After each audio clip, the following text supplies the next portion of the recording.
Tiempo de la agenda económica que nos trae Sebastián Aguirre.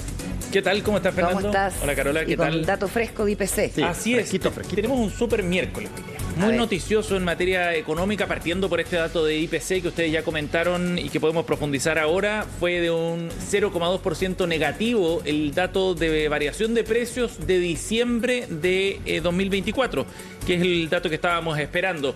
Y con eso ya tenemos la película clara de qué fue realmente lo que ocurrió con la inflación durante todo el año anterior. Y este es un dato sorpresivo porque, por un lado, el mercado estaba esperando cifras más bien cercanas al 0,1%.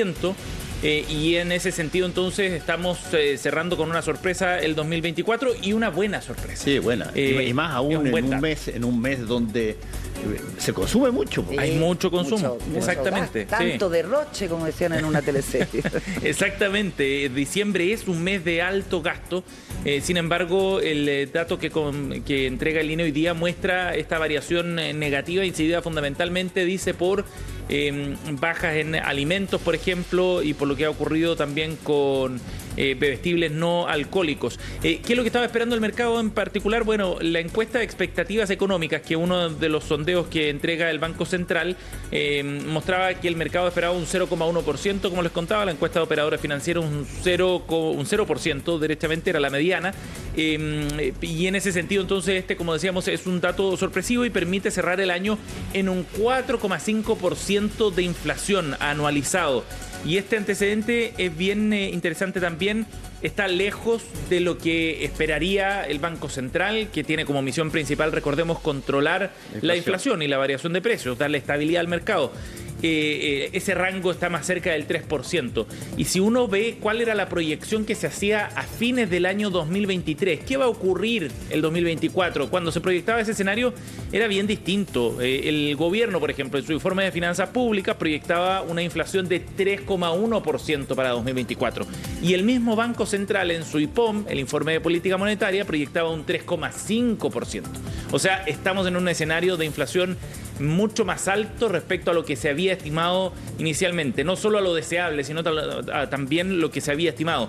Ahora, no es que la brújula esté tan perdida, digamos, ni en el gobierno ni en el Banco Central, sino que hubo hechos durante el 2024 difíciles de prever, que generaron un impacto muy fuerte. Uno tiene que ver con el precio del dólar, que subió más de 140 pesos durante todo el año pasado, y eso encarece todo lo que importamos, partiendo por el combustible, por ejemplo, elemento fundamental para la economía. Y por otra parte también el descongelamiento de las tarifas de las cuentas eléctricas también tuvo un efecto bien importante que empezamos a percibir de manera más clara a mediados de año, y eso cambió todo el escenario inflacionario. Y después llegamos a tener en octubre, por ejemplo, un alza de 1%, que fue el gran golpe, digamos, de variación de precios. Si uno va a ver en particular algunos productos, hubo una caída, por ejemplo, en el transporte aéreo a nivel internacional, en las papas también, que incide con fuerza, en los vinos, y todo eso va sumando y acumulando entonces el resultado final de esta variación de diciembre de un 0,2%.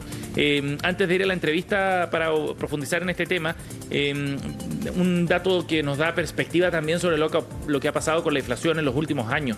Hemos pasado por momentos bien álgidos en torno a este tema, no solo acá en Chile, en el mundo, pero fíjense que el 2020, plena pandemia, cerramos con un 3%.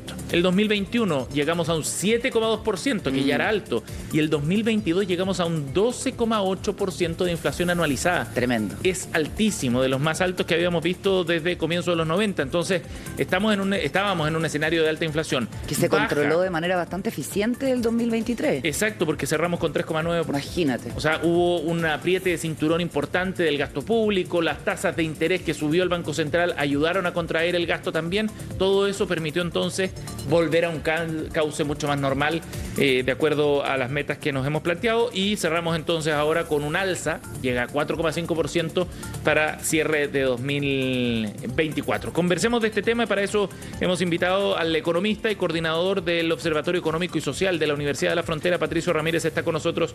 ¿Cómo está, Patricio? Bienvenido. Hola, muy buenos días, Sebastián, un gusto saludarte, y también por ahí a Carola y a Fernando. Hola, hola. Hola, buenos días. Gracias por estar aquí. Patricio, bueno, ¿cómo interpreta usted este dato de 0,2%? ¿Cerramos mejor el año de lo que se preveía entonces o no?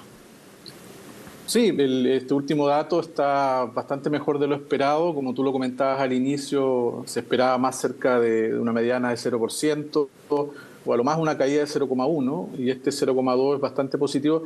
Más allá del dato es por el origen, ¿verdad? Porque prácticamente todo este 0,2% negativo está explicado por la caída en el precio de los alimentos. Y la división de alimentos es la más importante dentro de la canasta del IPC, es la que tiene más ponderación. Cerca de un 22%, significa que cerca del 22% del gasto del presupuesto de las familias chilenas se va hacia el ítem de los alimentos. Por lo tanto, el hecho de que bajen es una buena noticia y además eso ayuda a terminar el año con una inflación mucho más baja de lo que proyectaba el Banco Central, ¿cierto? Un 4,8, terminamos finalmente con un 4,5. Por lo tanto, es un dato positivo en el margen, pero sí quedan bastantes lecciones por sacar. Yo creo que Patricio, la inflación de todas maneras durante el año mostró un comportamiento bastante rebelde, bastante desafiante, como lo mencionó el Banco Central. Y eso le iba a preguntar, el cierre al final, los últimos meses de 2024 y este dato en particular, ¿son cosas puntuales o más bien estamos hablando ya de una tendencia de inflación que empieza a ceder después de un año 2024, como usted dijo, que fue bien duro en ese sentido? Sí, yo creo que fue un año bastante complicado porque si uno hace un poco de historia, en los 4 informes de política monetaria del año 2024, el Banco Central tuvo que corregir al alza las proyecciones de inflación. Digamos, o sea, si miramos, digamos, hace un poco más de un año atrás, en el IPOM de diciembre de 2023, el Banco Central pensaba que la inflación del 2024 iba a ser 2,9, y eso lo empieza a corregir tempranamente ya. En el primer IPOM de marzo la sube a 3,8, después en el IPOM de junio la sube a 4,2% la proyección y además aplaza la meta inflacionaria ya para el 2026. En septiembre vuelve a subir la proyección a 4,5, en diciembre a 4,8. Entonces, eso muestra que más allá de un trimestre puntual o un dato puntual, era más bien una tendencia, ¿cierto?, que estábamos recibiendo un shock bastante permanente de precio. Durante el año 2024. Patricio, respecto a la composición de esta canasta y de la medición, hay productos bien sensibles también para presupuestos familiares que tienen una baja. ¿Dentro de la división de alimentos y bebidas destacan algunos? Sí, sin duda. Cuando uno puede mirar, ¿cierto?, la división de alimentos que se compone por 81 productos, nos encontramos con que este mes de diciembre 40, la mitad de ellos tuvieron una baja de precio. Y eso también era algo, Sebastián, un poco esperado, digamos, porque este mes, ¿cierto?, estacionalmente uno espera que algunas frutas y verduras tengan una baja en sus precios y eso se mostró ahora con bastante fuerza. Tuvimos bajas importantes en los tomates, el pan también bajó algo. Y por la ponderación que tiene también ayudó bastante a la incidencia negativa del IPC. Y tan importante para la familia, además, ¿no? De estación. Claro. Entonces yo diría que fue una buena noticia este cierre y también genera una expectativa positiva.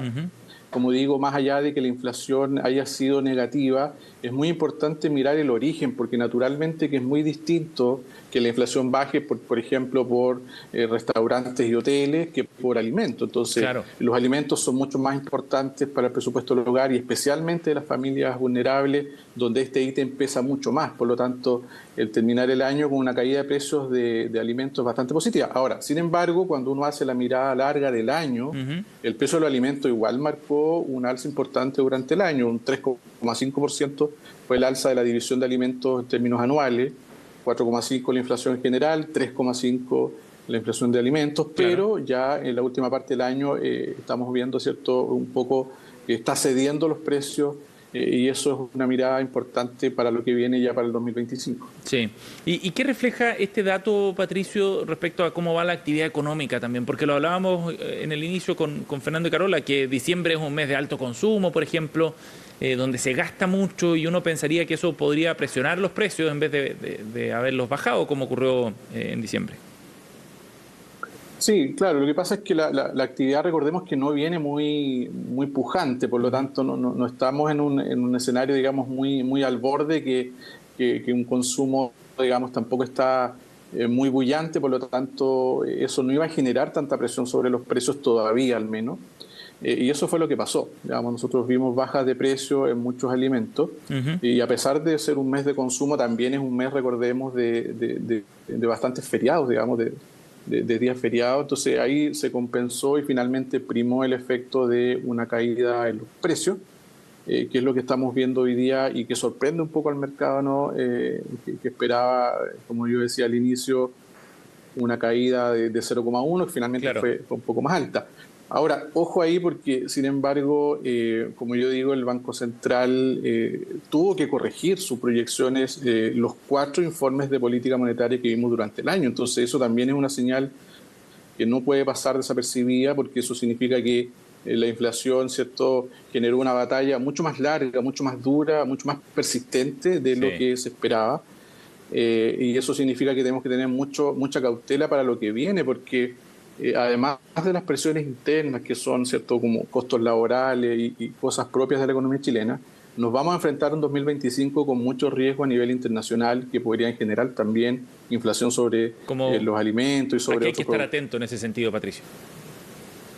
Hay que estar atentos, por ejemplo, a todo lo que sucede con la instalación del gobierno de Estados Unidos. Digamos, ahí hay mucha incertidumbre respecto de lo que va a pasar con la política fiscal, con la política comercial, por ejemplo. Hay muchas cosas que se dijeron en campaña, vamos a ver si eso se traduce efectivamente en concreto.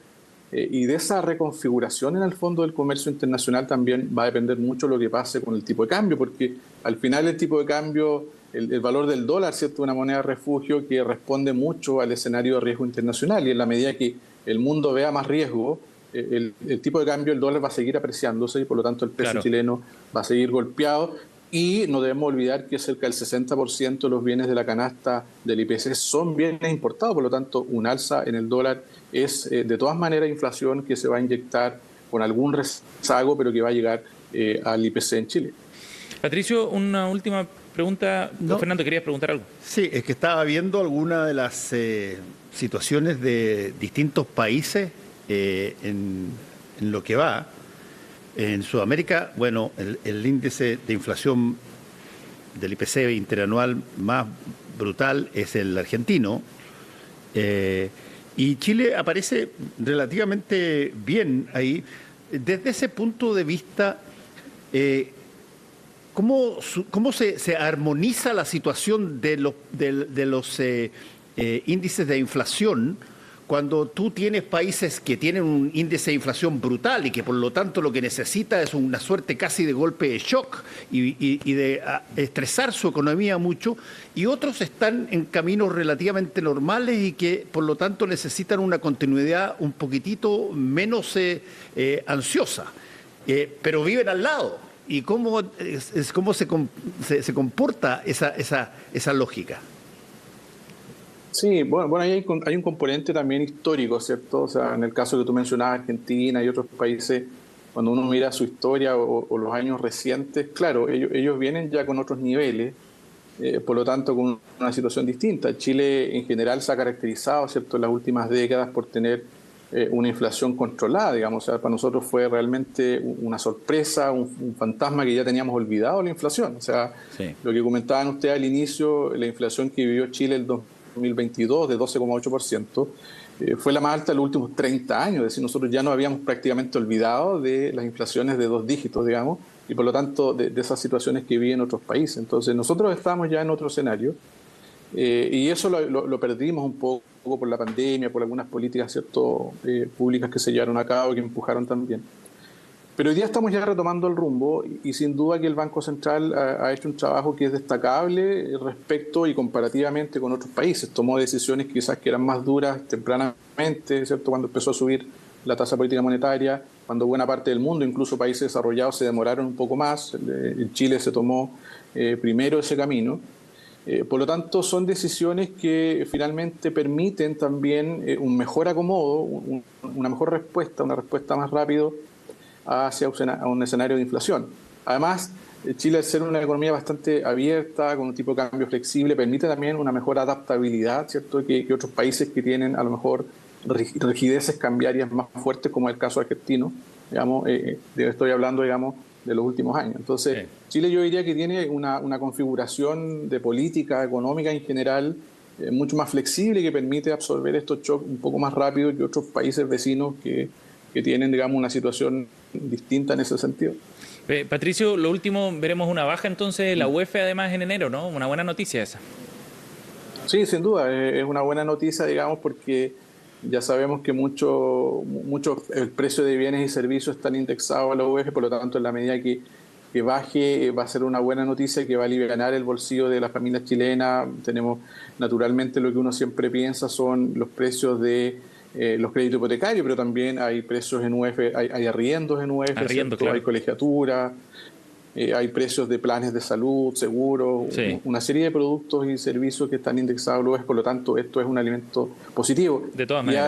Y además, es cierto, confirmar el hecho de que este dato de último momento también genera un efecto positivo en las expectativas, y como ya sabemos, la economía se mueve bastante también por las expectativas, por lo tanto, terminar el año un poco mejor de lo que se esperaba en términos inflacionarios también da un respiro también a la parte de las expectativas del mercado. Patricio Ramírez ha estado con nosotros aquí en Agenda Económica. Gracias, Patricio, muy amable. Muchas gracias. Encantado. Chao, chao. Un saludo para todos por ahí. Buenos días.